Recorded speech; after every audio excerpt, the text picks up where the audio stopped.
तो मैं देखा कि कुछ देर के बाद वो फिर होने लगे। तो मैंने कहा भाई साहब फिर होने लगे? उन्होंने कहा जी नहीं। तो कुछ देर के बाद भाई निद्रा बदेली आ रही थी, तो कुछ देर बाद फिर वो होने लगे। तो मैंने कहा भाई साहब क्या आप खत्म हो गए? तो उन्होंने कहा जी हाँ, जी हाँ। आप लोग जो बोले कि हम जगे हुए हैं, आप जगे हुए नहीं हैं। गोस्वामी जी ने लिखा दुनिया में जितना भी प्राणी है ना, मोह की रात्रि में सब सोया हुआ है। मैं, ये मेरा गांव, ये मेरा परिवार, ये मेरा बेटा, ये मेरी बेटी। तो इसीलिए गोस्वामी जी ने कहा मोह की रात्रि में सब सोया हुआ है। मोह निशा सब सो बनिहारा, देखी सपना अनेक प्रकार। और वो मोह की रात्रि में सपना देखता है। क्या सपना देखता है? सपने हो या भिखारी निरपो रंग नागपति हो, या जागेला भना हानि कछु तिनि प्रपंच जिए जो। सपना देखता कि मैं लाखपति हो गया, मैं करोड़पति हो गया, मैं खाकपति हो गया। सब सपना देख रहा है। तो रावण मूर्तिमान मोह है।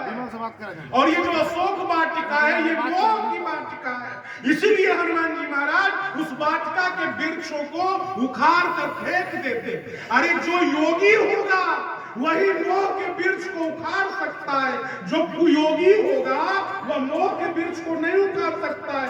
गोस्वामी जी ने लिखा पुरुष कुजोगी जीवी उरगारी, मोह बिटापा नहीं सकही ऊपरी। कितने दिनों से भोजन नहीं मिला है। हनुमान जी कहते कल जोड़ के मैं क्या बताऊं, जब मैं बचपन में था ना, उसी समय सूर्य को फल समझकर निगलने के लिए चला। आप इसी से अंदाजा लगा सकती है माँ कि मैं कितना बड़ा भूखा हूं। और माँ, संसार के लोगों को अपनी अपनी भूख की चिंता होती है, लेकिन माँ को सबसे ज्यादा चिंता अपने बेटे की भूख की होती है। प्रसंग आता है ना, राम जी युवराज पद पर अभिषिक्त होने वाले थे, तो कौशल्या अम्बा के पास गए। तो कौशल्या अम्बा ने उन्हें सिंहासन पर बैठे हुए ना कहा करके वो क्या कहती है, तात जाऊं बलि बेगी नहाऊं, जो मन भाव मधुर कछु खाऊं। राघवेंद्र, पहले स्नान ध्यान करके तुम पिताजी के पास जाओ, उसके बाद सिंहासन पर बैठना। इसका मतलब क्या होती है? पिता प्रसन्न होते हैं बालक को सिंहासन पर बैठे हुए देखकर, और मां प्रसन्न होती है बालक की भूख। इसीलिए हनुमान जी कहते मां मुझे भूख नहीं। तो सीता माता क्या कहते हैं जवाब में, रघुपति चरण हृदय धरी तात मधुर फल खाऊं। यदि वो फल भगवान को भोग लग जाएगा, समर्पित हो जाएगा, तो उसमें भी मधुरताएं आ जाएगी। इसका मतलब यदि हम अपने मोह को, क्रोध को, लोभ को भी भगवान के चरणों में लगा देंगे तो वह भी कल्याणकारी हो। हनुमान जी से जब राम जी की प्रथम मुलाकात हुई ना, तो राम जी ने बतलाया था कि दशरथ मेरे पिता है, कौशल्या माँ है, लक्ष्मण भाई है और सीता पत्नी। लेकिन हनुमान जी ने ऐसा कुछ नहीं बतलाया। अंजनी माँ है, पवन पिता है, हनुमान मेरा नाम है। उन्होंने क्या कह दिया, एक मंदमय मोह बस कुटिल हृदय अज्ञान।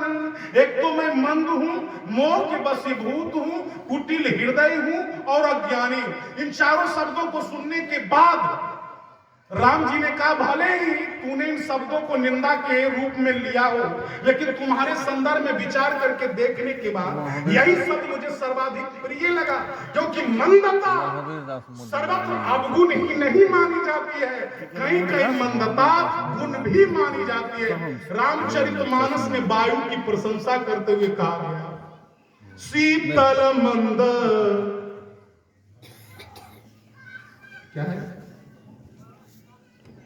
बोलिए ना आगे का है, सुगंधिबा बाऊ वायु शीतल हो, सुगंध युक्त हो, साथ साथ मंद मंद ही बहे, तूफान की तरह न बहे। वायु जब मंद होती है तो थकान मिटाती है, और यदि तुम भी मंद हो तो मुझे विश्वास हो गया कि तुम मेरा थकान ही मिटा। तुम्हारी मंदता भी हमारे लिए अत्यंत उपयोगी। पवन का दो रूप है, एक धीरे धीरे बहने वाला और दूसरा अत्यंत गतिशील।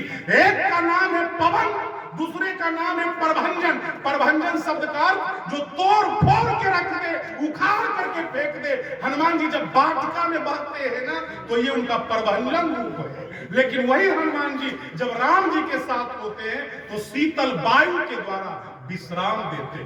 मारुत सुतब मारुत करई, पुलक बपुस लोचन जल भरई। हनुमान जी ने दूसरा शब्द कहा, मैं मोह के वशीभूत हूं। मानस में मोह की बड़ी ज्यादा निंदा की गई है, लेकिन जनकपुर के प्रसंग में इसके दूसरे स्वरूप की ओर इंगित किया गया है। जब जानकी जी विदा लेने लगी ना, तो सारे जनकपुरवासी रोने लगे। बेटी जब विदा लेती है तो सब लोगों के आंखों से आंसू बहता है। जब जानकी जी विदा लेने लगी, सब रोने लगा। तो जब सब रोने लगा तो जनक जी भी रोने लगे। जरा विचार कीजिए, बराए पूर्व विषय। तो जनक जी भी रोने लगे। तो जनकपुरवासियों ने देखा कि जनक जी भी रोने लगे, तो जनकपुरवासियों ने कहा, अरे हम लोग तो रो रहे तो कोई बात नहीं, लेकिन जनक जी भी रो रहे तो ये काहे की बैरागी है। लगता है जनक जी मोहग्रस्त। रोने का मतलब जानते क्या हुआ? मोहग्रस्त की कल्पना लोग कर रहे हैं। अरे लगता है ये मोहग्रस्त हो गए। देखिए, मोह में आंसू ही बहाना